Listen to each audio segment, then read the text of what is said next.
2학년 특성화과 문학 4-2 서사갈래의 흐름 2. 사씨 남정기. 오늘은 고전소설 사씨 남정기의 내용을 함께 살펴보도록 하겠습니다. 지난 시간에 우리는 조신의 꿈을 살펴보았죠. 오늘은 사씨 남정기라는 소설을 한번 살펴보도록 하겠습니다.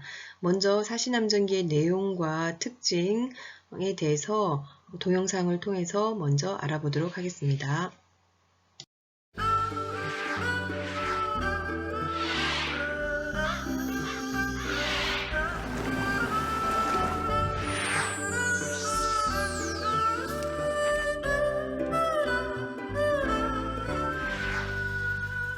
고전소설 뉴스 EBS 곽동훈입니다. 긴급 속보 전해드립니다. 자신의 욕망을 위해 수단과 방법을 가리지 않고 악행을 저지르던 사씨 남정기의 등장인물 교씨가 드디어 검거되었다는 소식입니다. 현장을 생중계로 연결해 보겠습니다. 본인이 낳은 아들까지 죽이면서 그 죄를 사씨 부인에게 누명 씌우려 했던 게 사실입니까? 모르겠습니다. 기억이 나지 않습니다. 거기다가 외간 남자 동청과 일을 꾸며 남편 유한림을 해치고 사씨가 낳은 아들 이나마저 죽이려 했다면서요. 아, 몰라. 사씨 남정기 읽어보면 될 거 아니에요. 별걸 다 물어봐 진짜. 근데 한 가지만 물어봅시다. 내가 이렇게 활약이 많은데 왜 내가 주인공이 아니고 사씨가 주인공이에요? 소설 제목을 교씨 남정기로 해야 하는 것 아니에요? 네? 갖은 악행을 저지르고도 뻔뻔한 모습, 시청자를 분노케 하고 있습니다.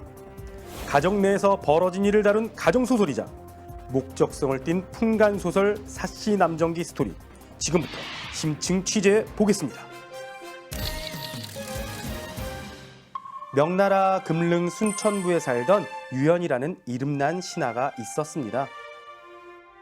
뒤늦게 아들 유연수를 얻었으나 부인은 일찍 죽고 말았죠. 유연수는 어려서부터 남달리 총명하고 글재주도 뛰어났을 뿐 아니라 인물도 아주 잘 생겼었다고 합니다. 15살 어린 나이에 과거에 급제해 한림학사가 된 유연수는 사급사 댁의 자제였던 어질고 정숙한 사정옥과 혼인을 합니다. 사정옥이 바로 사씨 남정기의 주인공 사씨 부인이죠. 그러나 혼인한 지 오래도록 아이가 생기지 않자 사씨 부인은 이를 자기 탓으로 여기고 유연수에게 소실을 두기를 권합니다. 유연수는 이를 거절하다 결국 외모가 빼어난 교체란을 첩으로 들이게 됩니다. 교씨는 아주 간사하고 시기가 많은 사람이었는데 무녀 심랑의 도수를 통해 아들 장주를 낳았고 이후 사씨 부인도 뒤늦게 아들 이나를 낳게 됩니다. 유연수는 교씨가 낳은 아들 장주보다 본부인 사씨가 낳은 아들 이나를 더 아끼고 사랑했습니다. 교씨는 시기심에 사로잡혀 사씨의 흠을 잡고 헐뜯지만 유연수는 사씨의 평소 덕행을 생각하며 교씨를 달래기만 할 뿐이었지요. 교씨는 유연수의 집에 문객으로 거처하던 동청이라는 남자와 계교를 세워 사씨를 모함합니다. 또한 심랑과 공모하여 하녀를 시켜 자기가 낳은 아들을 죽이고 그 죄를 사씨에게 뒤집어 씌웁니다. 결국 유연수는 사씨를 내치고 교씨를 정실 부인으로 삼게 되죠. 쫓겨난 사씨는 시부모 묘가 있는 선산 아랫동네에 거처를 정하게 되는데 꿈에 시아버지가 나타나 이렇게 알려줍니다. 얘야, 7년 동안 재기 있으니 남쪽으로 떠나거라. 그리고 6년 후에 백빈주에서 배를 준비하고 있다가 위기에 처한 자를 구해주도록 해라. 사씨는 꿈에서 깬 이후 남쪽으로 도망을 치다 너무 힘들어 스스로 목숨까지 끊으려다가 한 승려를 만나 수월함에 머물게 됩니다. 그 승려는 예전에 유연수와 인연을 맺게 해준 묘해대사였죠. 한편 교 씨는 동청과 계략을 짜 남편 유연수를 해칠 궁리를 하던 중 책상에서 엄승상을 비하하는 글을 발견합니다. 동청은 그 글을 엄승상에게 전했고 진노한 엄승상은 황제에게 고하여 유연수를 유배 보냅니다.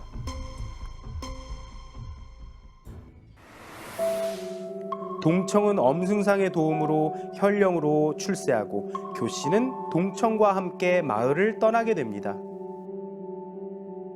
이때 교 씨는 사씨의 시녀였던 설매에게 사씨가 낳은 아들 이나를 물에 던져버리라고 합니다.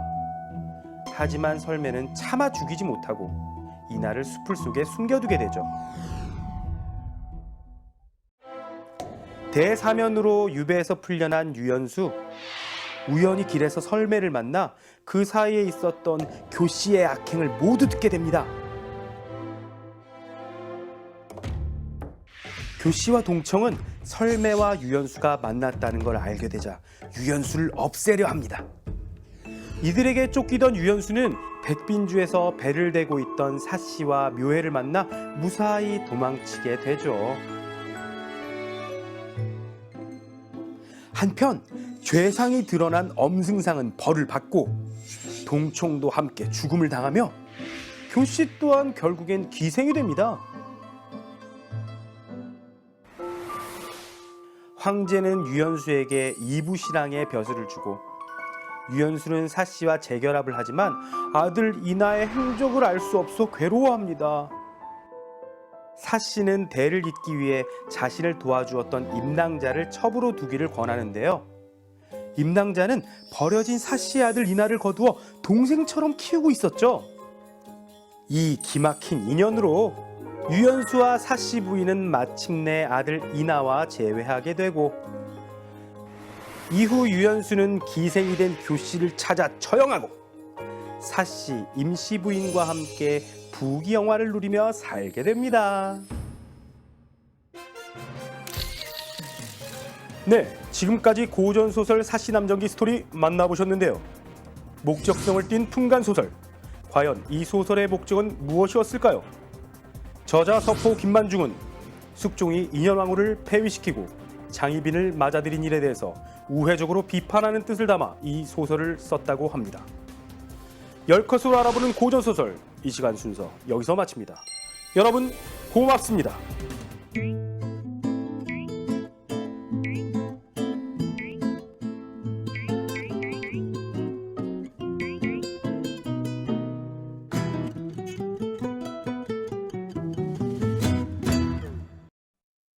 1688년 숙종 14년 종로의 한 거리.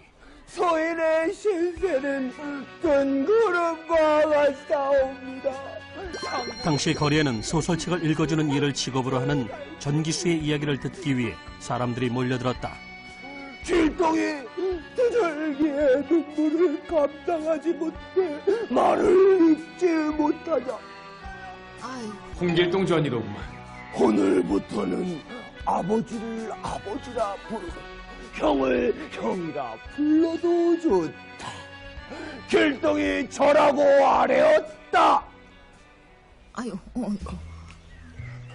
아유 왜요? 그 길동이가 뭐라고 했는데요? 아이 참 거기 답답해 죽겠네. 여기서 그래 설라보네. 길동이가 아랬다. 소자의 한 가닥 지극한 아들 아버지께서 그래서 살아냈다나. 아유, 길동이 불쌍해서 우째. 이렇게 소설은 사람의 마음을 움직이는데 천하게 여길 게 아니라 적극적으로 장려해야지. 당시 대제학의 벼슬을 했던 정치가이자 학자 김만중은 다음에 귀양을 가게 되면서 역사를 바꾸는 한글 소설을 쓰게 된다. 어떤 소설일까? 소설로 세상을 이야기한 김만중. 1689년 숙종 15년 1월 궁궐안은 그 어느 때보다 시끄러웠는데 희빈 장씨가 난 원자를 세자로 책봉하겠소. 전하, 안위 되옵니다. 어허, 뭐가 아니 된단 말이오? 아직 중전마마가 젊으시고 아기를 생산하실 수 있사옵니다. 세자는 중전마마께서 낳으신 아니, 10년 동안 아기를 낳지 못한 중전마마께서 아기를 낳으신다고요? 그렇소.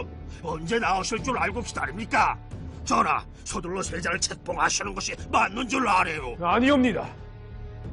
전하, 세자는 본부인이신 중전마마의 소생으로 하는 것이 맞사옵니다. 그랬다.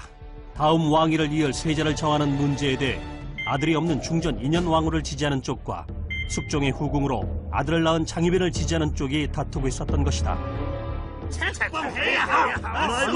팽팽하게 대립을 하고 있던 때였다.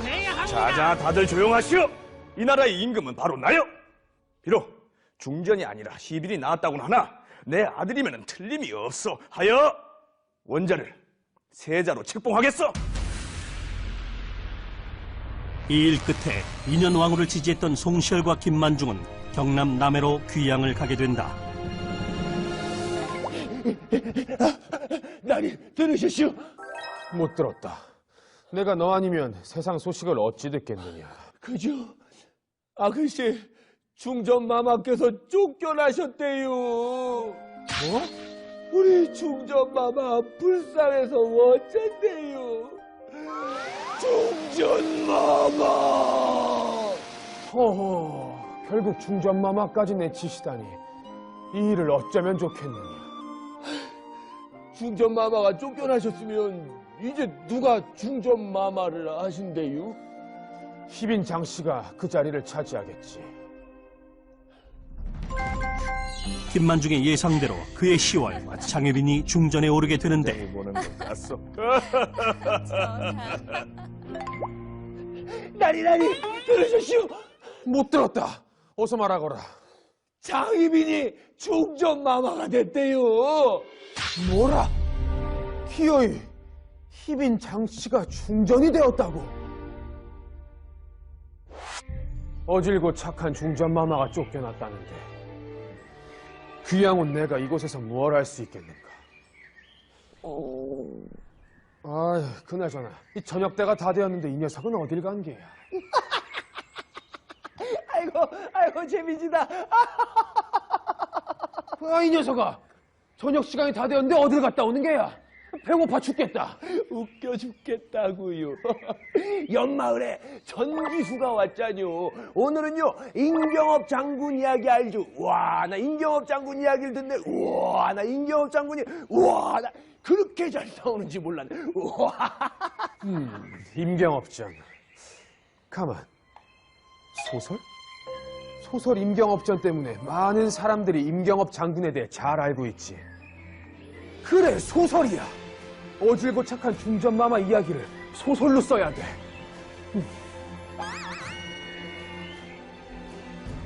김만중은 인현왕후를 다시 중전으로 되돌리기 위해 소설 사시남정기를 쓰게 되는데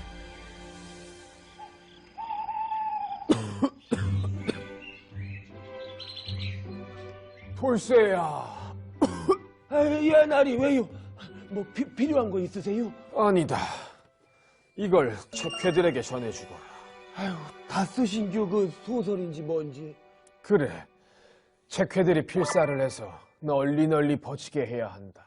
야, 얼른 댕겨 올게요. 좀 누워 계세요. 한글로 썼으니 한문을 모르는 아녀자들도 읽을 수 있을 테지. 소설을 다 쓴 김만중은 유배당한 지 3년 만인 1692년 세상을 뜨고 만다. 그러나 그가 남긴 소설 사시남정기는 큰 인기를 끌어 필사장이들에 의해 여기저기 퍼져나갔고 아니 왜 이렇게 거리가 썰렁해? 사람들이 없네. 정기수가 왔잖아요. 저기 다 모여있네. 그래서 사씨는 한림에게가 첩을 두라 일렀는데 왜 첩을 더 첩을? 교씨가 아이를 낳고 사시남정기는 전기수들이 즐겨 들려주는 책이 되어 많은 사람들에게 그 내용이 알려지게 된다. 첩이 아들을 낳아서 쫓겨난 사씨가 꼭 우리 옛날 중전마마 같으시네. 맞네, 맞아. 본초를 쫓아낸 교씨는 장희빈이지 뭐. 그러고 보니 사시남정기는 우리 임금님 집안일이랑 똑같네. 그래 설나무네. 사씨가 하인에게 일을 그랬다. 사시남정기는 중국을 배경으로 숙종을 빗댄 유한림이라는 사람의 집에서 인현왕후를 빗댄 부인 사씨와 장희비를 빗댄 첩 효씨 사이에 일어났던 이야기를 다룬 우리나라 최초의 가정소설로 책이 사람들에게 전해지고 전해져 궁안까지 전해진다. 어쩌나 무슨 책을 그렇게 열심히 읽고 있느냐? 소설책이옵니다. 이리 내보거라. 사시남정기라. 결국 숙종도 사시남정기를 읽게 된다. 이 책을 백성들이 그렇게나 많이 읽었다니 여전히 어질고 착했던 예전 중전을 그리워하고 있어. 아하, 내가 잘못했구나. 잘못했어. 중전을 그렇게 내쫓는 게 아니었거늘. 사시남정기는 이렇게 숙종을 유의치게 했고 인현왕후를 지지하는 세력이 강해지면서 김만중이 세상을 떠난 2년 뒤인 1694년 인현왕후는 다시 중전으로 복귀하게 된다.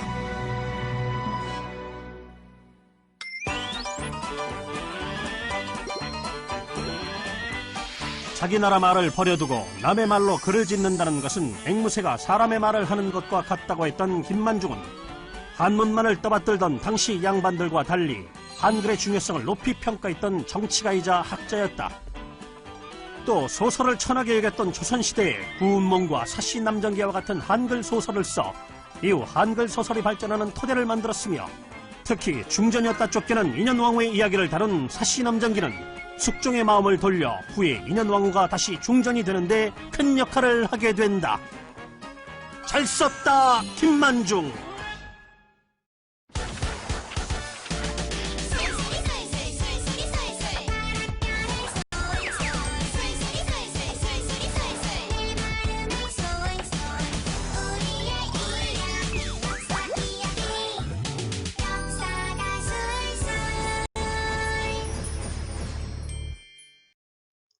잘 보셨죠? 자, 그러면 선생님과 함께 이 소설의 핵심 사항부터 정리해 보도록 합시다. 자, 먼저 갈래 봅시다. 갈래. 이 사시남정기의 갈래는 먼저 국문소설입니다. 국문소설이라고 하면은 한글로 쓰여진 소설이라는 거죠. 이 소설은 조선시대 소설인데요. 조선시대는 대체로 문학활동을 한자로 했잖아요. 이 소설 같은 경우는 작가 김만중이 국문, 한글로 쓴 소설이다라는 것을 기억할 수 있습니다. 자, 그 다음 내용상으로는 가정 내의 일을 그린 가정소설이라고 볼 수 있고요. 어쨌든 조선시대에 쓰여진 고전소설로 우리가 분류할 수 있습니다. 자, 그 다음 성격은 일단 작가가 교훈을 주기 위해서 만든 교훈적인 소설이고요. 그리고 어떤 그 세태를 풍자하면서 어떤 목적성을 띤 그런 풍간적인 성격을 가지고 있다라고 얘기할 수 있습니다. 소설의 직접적인 배경은 중국 명나라 일대이고요. 시점은 전지적 작가 시점입니다. 여기서 서술자는 바로 전지적 작가라는 거죠. 서술자는 전지적 작가입니다. 그리고 주제는 처첩 간의 갈등으로 인한 사씨의 그 고단함, 고행이고요. 그 다음에 결과적으로는 권선징악, 착한 사람을 복을 받고 나쁜 사람은 벌을 받는다. 그러니까 선을 권하고 악을 징벌한다라는 권선징악의 주제가 대표적으로 나타나는 소설이라고 할 수 있습니다.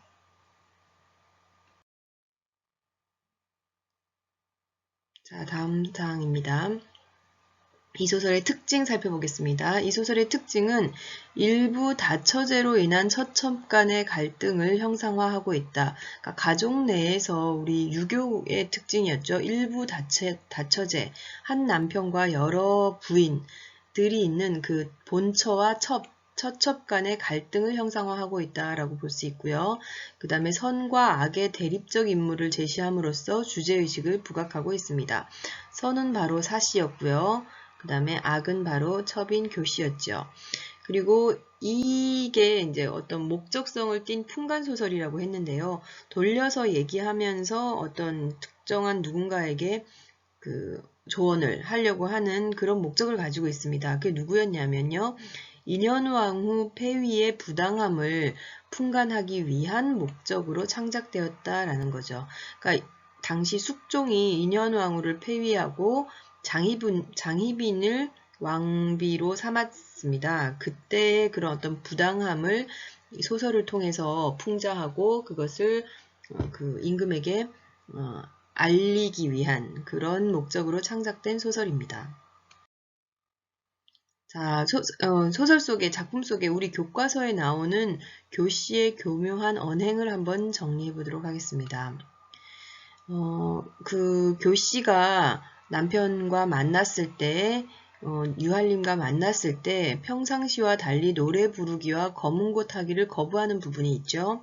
그리고 앉은 자리가 젖을 정도로 눈물을 펑펑 흘리는 부분이 있습니다.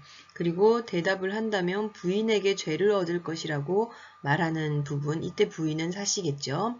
자, 이렇게 지금 유할림에게 상황을 이렇게 얘기를 하고 있는데요. 사실은 이게 다 거짓이었죠. 자, 이것은 어떤 목적으로 한 거냐면 유할림이 사씨에게 의혹을 품도록 자신을 괴롭히고 있다라는 그런 의혹을 품도록 부추기는 말과 행동이었던 것입니다. 자, 그때 교씨의 이런 어떤 모함에 대한 할림의 반응 어땠나요? 교과서 내용 다시 한번 살펴보겠지만 먼저 정리를 해보도록 하겠습니다. 자, 할림은 평소에 품행이 바른 사씨, 자신의 본부인인 사씨를 신뢰하고 있었습니다. 신뢰하고 있었던 상황이기 때문에 교씨가 이렇게 모함을 하더라도 쉽게 넘어가지는 않죠. 그래서 사씨에 대한 신뢰를 바탕으로 교씨의 말이 과장되었을 것이라고 여깁니다. 그리고 사씨의 본래 성품이 어질다는 것을 밝히고 자신이 지켜줄 것이라고 말하며 교씨를 안심시킵니다.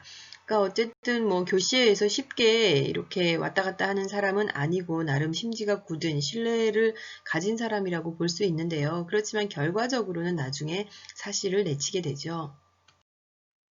자, 사씨와 교씨의 성격을 살펴보도록 하겠습니다. 먼저 사씨는 유교적 가르침에 충실한 인물로 품행이 바르고 타인을 신뢰하는 전형적인 선인, 착한 사람의 전형입니다. 자, 그 다음 교씨는 선해 보이는 겉모습과 달리 위선적이며 교활하고 사악합니다. 바로 그 본부인이 아닌 첩이었고요. 바로 전형적인 악인의 모습을 하고 있는 인물입니다. 자, 서술자 개입인데요. 이 소설에서는 서술자 개입 부분 중요합니다. 서술자 개입은 특히 고전 소설에서 많이 나타나는 것인데요. 전지적 작가가 서술하다가 갑자기 자신의 어떤 목소리를 내는 그런 부분이라고 볼 수 있는데요. 지금 교과서에 나타난 부분 중에서 서술자 개입이 어느 부분에서 나타나냐 하면은요. 옛말에 이르기를 부부와 처첩의 사이는 진정 어려운 관계라 아니할 수 있겠는가 라는 221쪽의 부분인데요. 자, 옛말에 이르기를, 이것은 바로 서술자가 직접 자기 말을 하는 것입니다. 어려운 관계라 아니할 수 있겠는가, 본인의 서술자의 판단인 거죠. 판단과 생각이 그대로 드러나는 부분이라고 볼 수 있습니다. 자, 이것은 서술자가 직접 인물을 평가하고 상황에 대해서 해설하면서 문제의식을 제기하는 부분이다 라고 볼 수 있습니다. 현대소설에서는 잘 나타나지 않는 그런 모습이죠. 자, 오늘 수업은 여기까지입니다. 다음 시간에 만나요. 안녕.